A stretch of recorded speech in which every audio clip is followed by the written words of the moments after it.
अस्सलामुअलैकुम वीवर्स, बिस्मिल्लाहिर्रहमानिर्रहीम। आज हम बनाने जा रहे हैं गाजर की खीर और उसके लिए हमने ले लिए गाजरें। अच्छे से कर लिए हमने साफ़ और उसके बाद हम इनको कर लेंगे क्रश।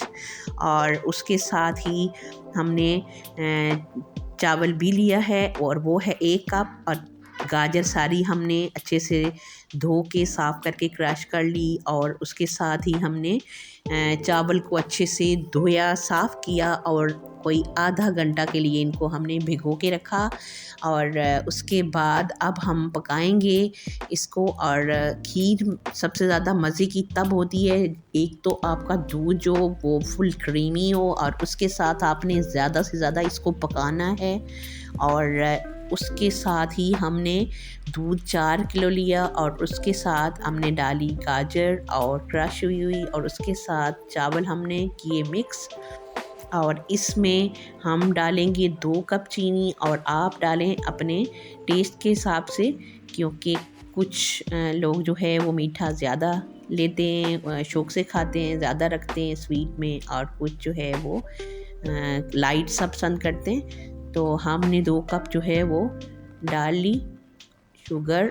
और उसके साथ अब इसको भी हम कर रहे हैं मिक्स अच्छे से। और उसके बाद पौना घंटा तक हम इसको पकाएंगे। और 1 टीस्पून हमने इलायची का पाउडर बना के वो डाल लिया, सब्ज़ इलायची। और उसके साथ अब हम इसको कोई रखेंगे पौना घंटा दम पर अच्छे से, जब ये इसमें बॉईल आ जाएगा। और अब हमने दम के बाद खोला तो बहुत अच्छे से हमारी गाजर और चावल जो है वो गल चुका है। और उसके साथ ही हम इसको ड्राई फ्रूट्स हमने मिक्स कर लिए और ड्राई फ्रूट्स को भी हम मिक्स करेंगे। और साथ ही इसको और मज़ीद 10 मिनट के लिए हम पकाएंगे।